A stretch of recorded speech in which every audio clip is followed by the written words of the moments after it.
So I've been living with EVs for the better part of a year now. I've owned this Mini Cooper electric for about 8 or 9 months. I have taken the Ioniq 5 out for almost an entire month. I did a 4,000 kilometer road trip in that vehicle. And I really just wanted to share my thoughts about exactly how I feel about living with an EV. You know, what the daily commute is like, what the charging situation is like, what it's like in stop and go traffic, what it's like in the winter. So let's start with your daily commute. Let me just turn my signal light off here in stop and go traffic. And that is what this 2023 Mini Cooper SE is essentially the best at, the daily commute.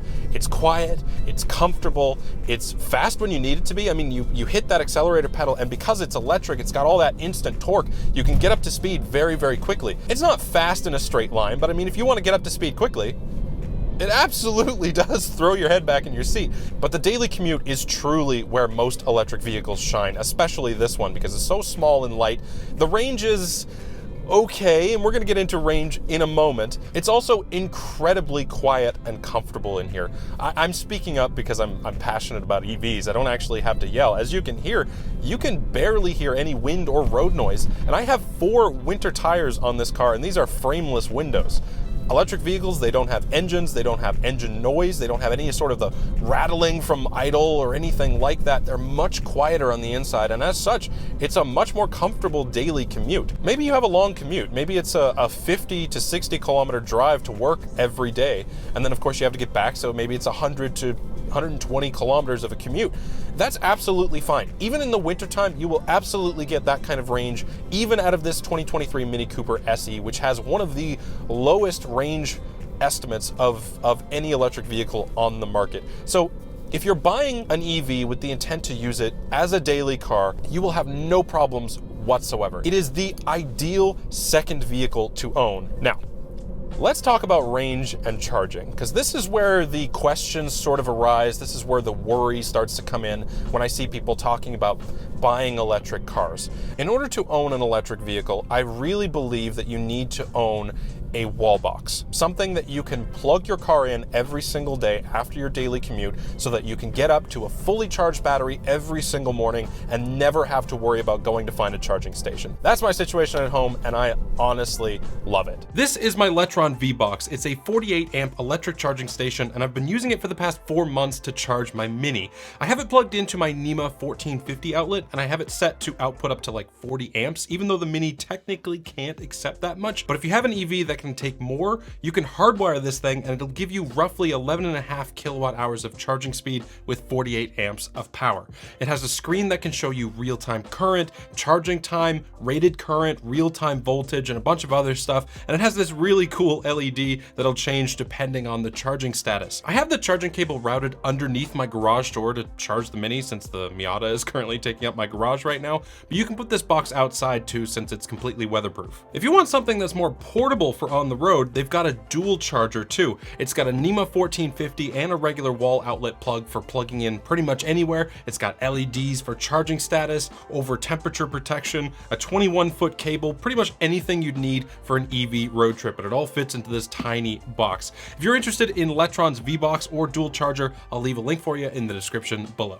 All right, so you've got a wall box at home. That's fantastic, but there's still a problem here, and that's the fact that electric vehicles do not have range solved in the same way that gas-powered vehicles do. Everything affects electric range. Everything from aerodynamics to the size or diameter of your wheel, to the wind speed and wind direction, to weather, temperature, all of these things heavily affect electric range. And because of that, it's sometimes very difficult to estimate exactly how much range you're going to get out of your electric vehicle. There's a thing in the Mini Cooper SE, and a lot of people call it the guessometer. And it's called the guessometer because it's doing its darndest to try and figure out exactly how much range I'm gonna get out of a full battery.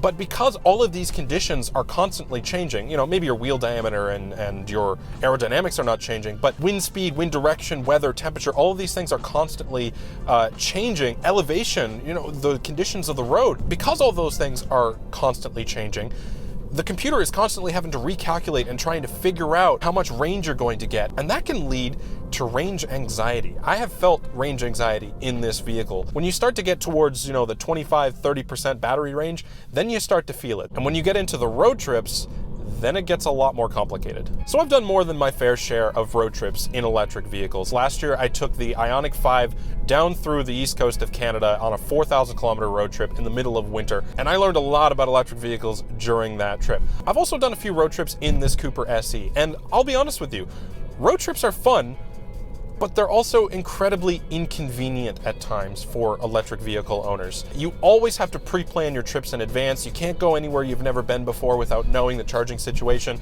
and it gets even more complicated than that. Sometimes chargers are down or they're not working properly, so you have to sort of cross-reference the available chargers with, something like PlugShare, where you can figure out if those chargers are currently working or not, and then sometimes charging stations are full, so you have to wait. And then there's the waiting time of actually charging the car itself. It is a complicated mess. The other thing you need to be mindful of when you're on road trips with an electric vehicle is that not all charging stations are created equal. Most of the charging stations you're going to stop at are all level 3 electric charging stations, but that just means that they put out more than 50 kilowatts, I believe, of power. And 50 kilowatts is not a lot when you have a big battery electric vehicle. This car actually can't take more than 50 kilowatts of power, so I'll stop at pretty much any level 3 charging station. I don't care how much power it outputs. But if you're in something like an Ioniq 5 or a Mustang Mach-E or a Ford Lightning or anything like that, you're going to want to find the fastest charger you can. And some of those fast chargers that can charge upwards of, 200 kilowatts can be difficult to find sometimes. Road trips in the summer are fine with electric vehicles. When you don't have to worry about inclement weather and you have nice warm temperatures, everything's totally fine. It's when the temperatures drop below freezing that things really start to get complicated. Not only for range, because your range drops off quite significantly in the wintertime, but also with the charging situation on the road, because those level 3 chargers, when they're very cold, the actual flow of electricity slows down significantly. So if you have even a very fast, like 200 kilowatt hour charger, those charging rates are going to drop significantly. There were actually a few chargers on my Ioniq 5 winter road trip that were just flat out not working. It was so cold, it was like minus 25 to minus 30, that they just refused to work. And when you're relying on a charger to be there and working, and you have very low battery left and no other options, that's where things really start to get sticky. Thankfully, we never got stuck anywhere on our 4,000 kilometer road trip, but most of that was due to good pre-planning, planning in advance and making sure there were alternate chargers around wherever we went.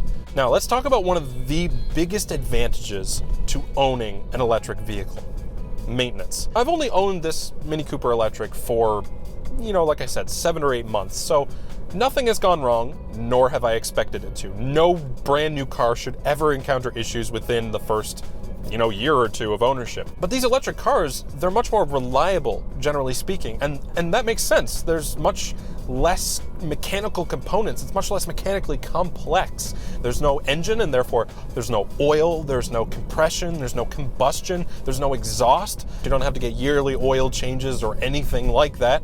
So the maintenance cost is much less expensive than it is with a traditional ICE car. And then of course there's the no-brainer, I don't pay for gas, and the electricity cost is much lower than the gas cost. I've driven about 6,000 kilometers in this Cooper SE, and I haven't calculated it yet, but I'm gonna put exactly how much it has cost me to drive that far in electricity cost right here on the screen.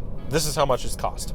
And that is significantly lower than what it would have cost had I been putting gas in this car. So yes, the upfront cost is high. Electric vehicles tend to be still much more expensive than gas-powered ones in general. But even though the upfront cost is much more expensive, the maintenance cost and the overall cost of driving these electric vehicles is much cheaper. So I guess the real question is, am I happy with owning an electric car? I think my answer to that question is yes, but with a little asterisk. And I say that because while yes, I absolutely love the entire experience, the entire culture of owning an electric car, the instant acceleration, the way it stays planted through the corners because the batteries are so low to the ground and the center of gravity is also low to the ground, the ability to plug my car in at home every day and wake up to a full charge, all of that is fantastic. But if this was my only car and I didn't own any other vehicles, I think I might have thought twice about buying this. And that's because every now and again, I like to take road trips, and road trips in electric cars are inconvenient. These cars, in my opinion, are excellent daily commuters. but not great road trip cars. That is just one man's humble opinion that is heavily influenced by the car he is currently driving. Of course, if you own a Model 3 or an Ioniq 5 or an Ioniq 6 or Kia EV6 or any of those cars that have a much higher range, you're going to have a much better time with road trips. They'll still be inconvenient at times, but you will have a better experience in general. If you own an electric vehicle or you've driven them plenty of times in the past, feel free to leave your experience in the comments below so that you can help out other people that are interested in buying an electric vehicle. Hope you liked the video. Thanks for watching, and as always, have a great day.